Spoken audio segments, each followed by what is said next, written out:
So hello Peoria Heights, we're back with another episode of Tower Talk, and today we're pleased to be shooting on location. We love to shoot on location with Hugh Higgins, the proprietor of Hearth, one of Central Illinois' finest dining establishments.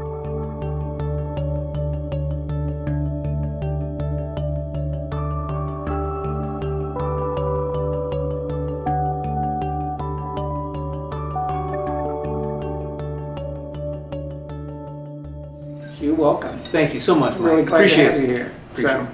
Obviously, it's been a really challenging time for many private businesses and for the restaurant industry specifically, excuse me.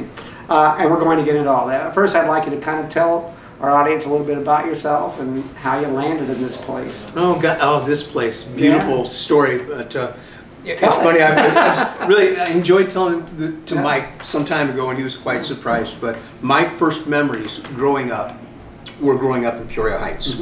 I went to Monroe Avenue grade school, and all the neighborhood kids, and growing up around Emo's and the Miracle Mart and John B. Food Store. And You're a townie. I was a townie. I really was. I was born in Kentucky. My parents are both from Kentucky, different parts of the state, but my family moved here when I was young.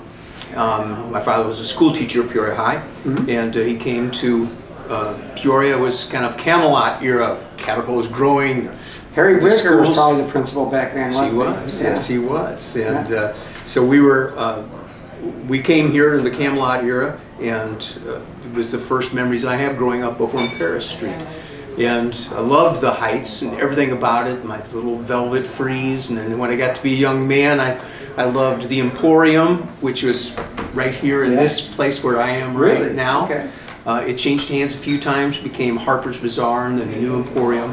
And I actually worked in a band back in those days that was called Helix. And we were the house band here when it was Harper's Bazaar. Wow. There's a poster on the wall here in the restaurant every day that shows me and my brother and my band performing here on New Year's Eve weekend. So it's just ironic how it came full circle for us, me, to be here in a place that I inhabited and made an impression in for so many years. But yeah, I used to cook for a living when I was a young man, and even in high school and into my mid-20s. And I eventually met somebody I wanted to marry and have children with, and I fell back on another skill set, which was selling wine. I sold wine and spirits, so I started selling wine and spirits back in 1982. And I did that for 24 years. But because of my food background, my employers always kept me with hotels, restaurants, and country clubs. So I never lost my restaurant connection. And I saw some great places run really well or super successful, and you could always watch and learn from those people. And I saw some very successful places run terribly, and I always thought, I could do that. You know, I always wanted to have my own place. And so, you know, fast forward 32 years in the beverage alcohol industry. And the last couple of years, I was very unhappy. I had a miserable boss that made my life miserable, and I didn't like my job. I didn't even like me anymore. And I was thinking about changing careers. So I thought I'll chips in. So I want to do what I've always wanted to do. It was a dream. I'm going to work for me. So you're in your 50s now, right? And you do this. Well, yeah, I was 58 when I went in. And 64 now. We've been here 6 years, and I'm tired, but I'm happy, super proud, and couldn't be any happier than being in the Heights. It's just such a wonderful place to do business and to have a business. It's just explosive, and just it's a great community to be a part of. Yeah, you know, it strikes me that you did this in your 50s. I had a career change in my 50s as well, so it's very daunting in its own way. And the restaurant industry is a hard business, right? You have to live it and you have to love it. So what made you want to try your hand at it? You're a risk taker. Yeah, I am. And I had confidence that I had a good idea and a good concept. And I was confident in my skills and my perception of the beat, or the pulse of what was a void in the community. So our menu here at Hearth is classic American, but a touch of the South. And in my home at that time, I embraced community-supported agriculture, CSAs. I picked up my local food from the same farmer every week and used the farmers markets. And I saw this as a trend that I believe would continue to grow and gain momentum. And as I traveled places like Charleston, South Carolina, or New Orleans, or even Miami, you can get into these different parts of the country and you can find these native dishes that resonate and take you to that place. So when you come to Hearth Restaurant and you order our New Orleans barbecue shrimp, we call them Nolans barbecue. That's right. You can order that dish and you taste it, and it's like, I had this when I was in the French Quarter. Takes you to a different place. It does. It transports you. And great food with a regional identity can do that. So I definitely, spot checked some of those things, and in my travels I wanted to have very authentic dishes that could transport you. And again, supporting local was very, very important to me because there's nothing fresher. Right. And there's nothing better when it's good and fresh. Sure, sure. So you talked about how much you love the Heights, and so I guess I was going to ask you why the Heights. I mean, is it because you grew up here? Did you have other options? Well, I was looking in different options around Peoria. Yeah. I was looking in the Metro Center. I looked in Sheridan Village. We tried to work some agreements, but the build-outs were high and things weren't quite, nothing seemed to gel. But I happened into this property. This was previously French Toast. Yes, that's right. French Toast was here for 12 years, but before that, next door, it was Wine Country. And the woman who opened Wine Country, so I'm here 6 years, she was here 24. So 30 years ago, Mary Kilpatrick left her safe career and opened up that really nice wine shop called Wine Country. She had that for 12 years. And she had the opportunity to take over this space, and she did, bought this building and that building, and created French Toast. And she had a 12-year run here at French Toast. So she was here for 24 years total. Okay. We were really good friends. She was one of my customers when I was selling wine and spirits. She was the manager of a wine and spirits department. And we always hit it off very well. And I just stopped in for a visit, just to say hey. And she told me that she had just sold the Wine Country portion, and she was looking forward to running just one business and not two. And conversation went to one another, and she had heard the rumor that I wanted to get into the restaurant business, and she tried to talk me out of it and said, do you know how many hours? And I said, I'm sure it's tough, but I have to do it. If I don't do it, I won't forgive myself. So we talked concept, and when it was said and done, she goes, wow, you're determined. I said, I am, Mary, I am. She goes, wow, good luck. I said, thanks. And 3 days later, my phone rang, and she said, how would you feel about pursuing your dream here at French Toast? I said, well, I'd love to talk about it. And we met here on a Sunday. She opened a bottle of champagne. We started working a deal. We had quiet, very secret Sunday meetings for quite some time, hammering this out. Over champagne every time. Over a bottle of champagne each and every time. Yes, that's right. I wouldn't be here if it wasn't for Mary. And she saw my passion, and she was tired. Her husband had just sold his business. He wanted her to retire. So the timing was good for her, and she really wanted to give me a shot at what I wanted. So forever indebted. So, so 2014, honestly, it seems longer. And that's a compliment, by the way. It seems like you've been here for a while. Well, so, thank you. I really feel at home here. Good. It's like I'm back to my roots in many ways, and I've been embraced by the Heights. And when people say, how long have you been here? I go, I've been here 6 years. Only feels like 9. But so fast forward to 2020, and clearly, I don't think anybody really saw this coming. It's been absolutely unprecedented. And so, so tell me how things have been going, and how you fared through 2020 thus far. You're still here, obviously. So we're still here. We're still here. We've had to reinvent ourselves constantly along the road. When March 15th, Sunday, the announcement came, we had to figure out what we were going to do. I decided to go with carry-out food, dinner only. There's just not enough profit margin in lunch to do that. Plus the labor would have been horrendous. It would have taken me under.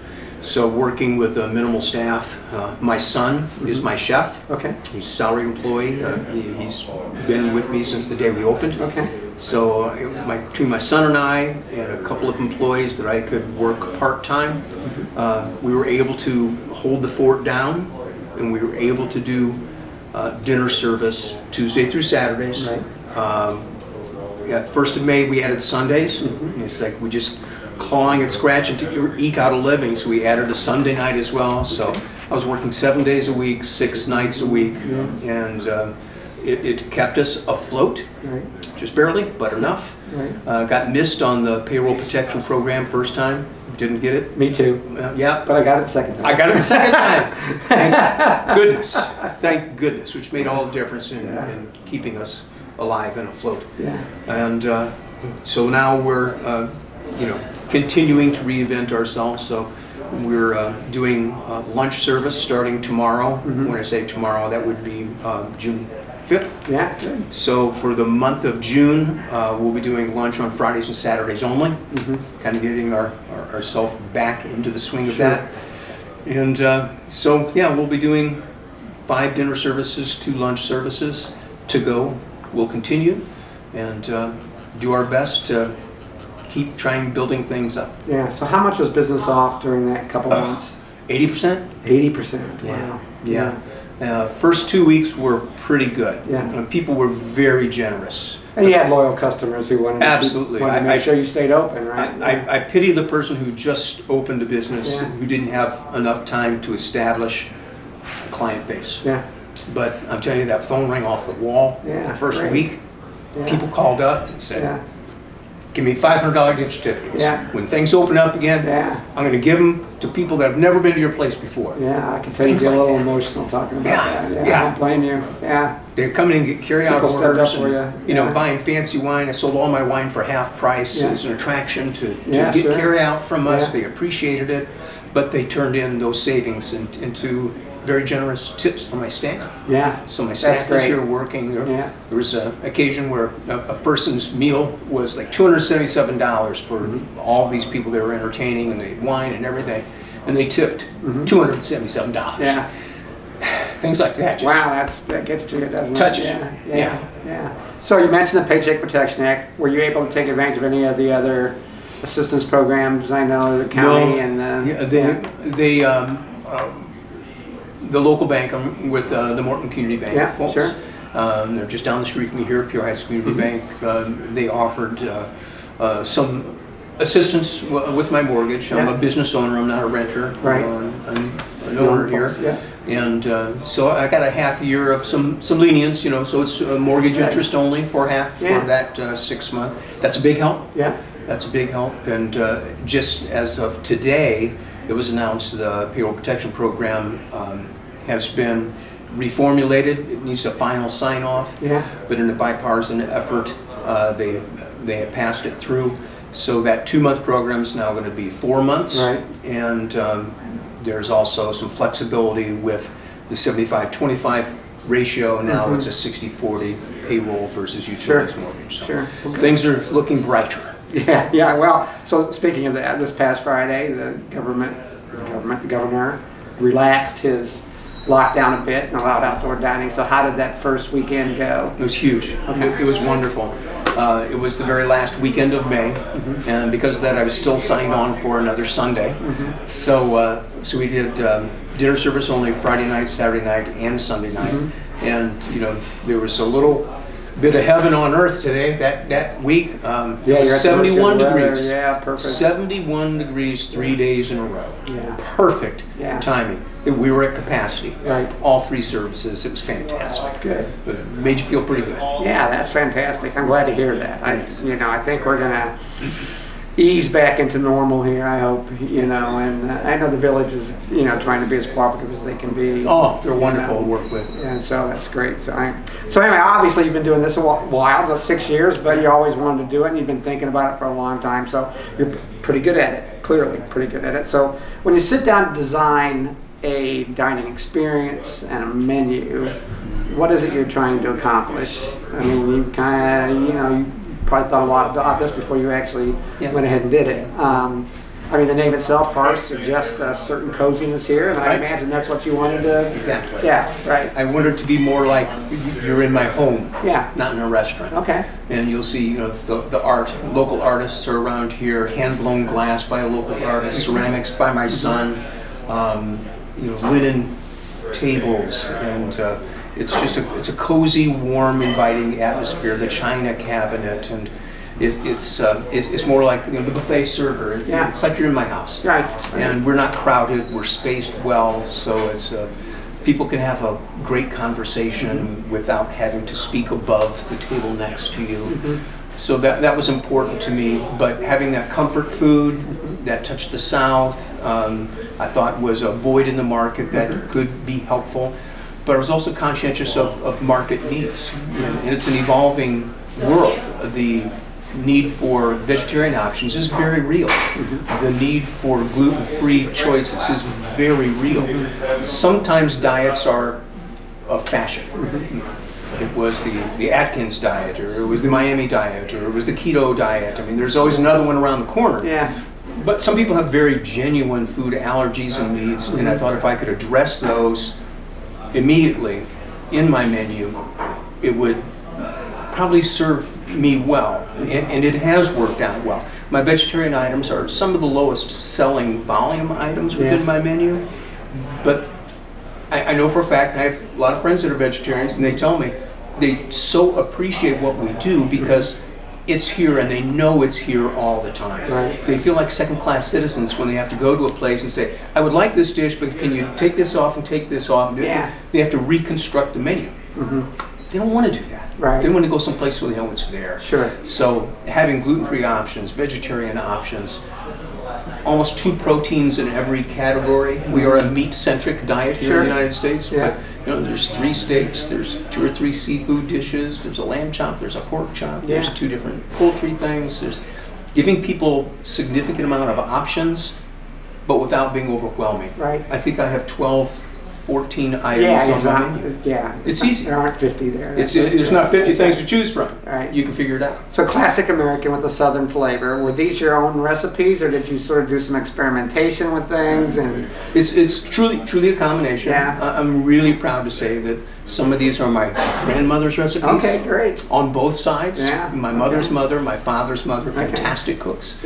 And my mother was an amazing cook too. And she made sure, I'm one of 3 boys, she made sure that all 3 sons knew how to cook, knew how to do their laundry, support themselves, knew how to iron, and not be a burden on their wife. You know, it was a different era. My dad came home, he was the breadwinner, and she stayed at home and was the mom. She put the food on the table and took care of everything. But times were changing. She made sure that these boys knew how to put a good crease in the pants and how to properly iron a shirt and take care of themselves. So what's the most popular item on the menu? Sells like hotcakes. Evening, I would say our salmon dish. And I was told that Peoria is a salmon town, and it's true. I love the salmon. They are too. We're very specific. I use a really good, high quality one, Faroe Island salmon from off the coast of Scotland. Very clean, very good protein. Our sauce, again, my sauce for that, is a combination of pomegranate juice, really good pomegranate juice, and balsamic vinegar that we reduce to make a glaze. It's beautiful because the fruit flavor is nice on salmon, but I built the sauce specifically to go with Pinot Noir wine. Because people who enjoy salmon and they're looking for a wine pairing, for me the perfect pairing is Pinot Noir. So I built a sauce to go with that. And the same would be true for our duck breast, you know, pan-seared duck breast. And we use a blackberry reduction to go on that. The fruit flavors of that go great with wine. Demi-glace, beautiful. Reduced red wine, garlic, herbs, beef stock. Big old pot boils down to this. And every steak is just like a tablespoon at the very end. Just enhances the flavor of the wines. And so I always think about beverage when I'm creating dishes, what will work. Well, you know a lot about wine, clearly, but what I hear on the street is that you are the encyclopedia of whiskey. I'm the whiskey man. Yep, I am the whiskey man. That's true. So how did obviously you were in that business, right? Yeah, for many years. So please tell me you tasted everything. So you could. Yeah, there's 300 whiskeys back there, and I've tasted 300 whiskeys right behind that bar. Yeah. And yes, I have tasted every one. So what's the most expensive whiskey you have here? My cost about $450. Okay, wow. To me, yeah. They're all over the board. You know, Yeah. I'm not saying it's the best one. Yeah. You know, some of the best ones to me aren't that expensive. Yeah. You know, thank goodness. Yeah. So what's the perfect pairing with a fillet, for example? What would I want? What kind of whiskey would I want with my fillet? Oh, if you want whiskey? I would go bourbon. Yeah. I would go bourbon unless there's a certain preparation on the fillet. Yeah. That would maybe ask you to go with a smoky scotch. But okay. The way we cook our steaks, I would say a good bourbon would be the way to go. Okay. Yeah. So what's your personal favorite? Well, I love Maker's Mark 46. It has a real nice flavor. It's a wheated bourbon. It's a softness because of the wheat. I toured the distillery. It's very cool. It's beautiful, isn't it? Gorgeous? I actually made a barrel of bourbon there. My own barrel. I partnered with UFS here. Okay, sure. We made our own barrel of whiskey. We didn't just go pick one out and put our name on it. Okay. We changed it. We influenced it. We made our own recipe. Okay. It was a great experience. I love Eagle Rare, Woodford Reserve. Those are some of my a friend of mine actually put me on to Michter's. Good stuff. Based on your recommendation. Well, good. And I'd never heard of it. Yeah. So, yeah. Small, pre-Revolutionary War. Yeah, very smooth. 1746. Yeah, they were like out of Pennsylvania or something, and now they've moved to the Louisville area. Yeah. So, yeah, it's pretty cool. So very nice. So you become really involved in the Heights too, and you know, you've taken some leader positions, particularly in the local chamber of commerce, and you've been a very eloquent spokesman for them, I think, on many occasions. So, so why go that extra mile on, you know, particularly with the business community? Well, this is my neighborhood. Yeah. You know, and I want it to be the best it could possibly be, and to do that, you need to be a part of it. Yeah. Okay. One, you can pay attention to it. Yeah. That's true, but I just felt it was my responsibility, right? You know, to be a part of this community, to do what I can to enhance it. Sure. We did the Duryea Festival for a few years. It had gone away. We thought, let's kind of rekindle that, and we reinvented that last year into the Taste of the Heights, which is well, that was overwhelming. It was. Yeah. It was. Crowds were enormous. I mean, they really were. It was almost too successful for us, but it was a learning curve, and we learned a lot. Yeah. That was our first year, so looking forward to doing it again. Not sure if we'll get to do it this year, given the times. Yeah, hard to say. It's hard to say. We're hoping for September, but you know, we attracted over 4,000 people up here. We were anticipating about 2,500. We did 4. So with the learnings and being able to do it better, I think we can accommodate 5,000 or 6,000. But I don't know if the health of our community can accommodate a gathering of 5,000 or 6,000 Yeah, people. that'd be rough. Yeah, so people have been very well behaved. Have been very impressed. You know, I was at the village board meeting the other night, and they were talking about how, you know, how courteous everyone was, and they kind of did what they could to follow the social distance guidelines with the help of the business owners, and so that's good. It shows that you have a mature audience. That's great. Yeah. Yeah. So, sometimes crisis is just a crisis. It's bad.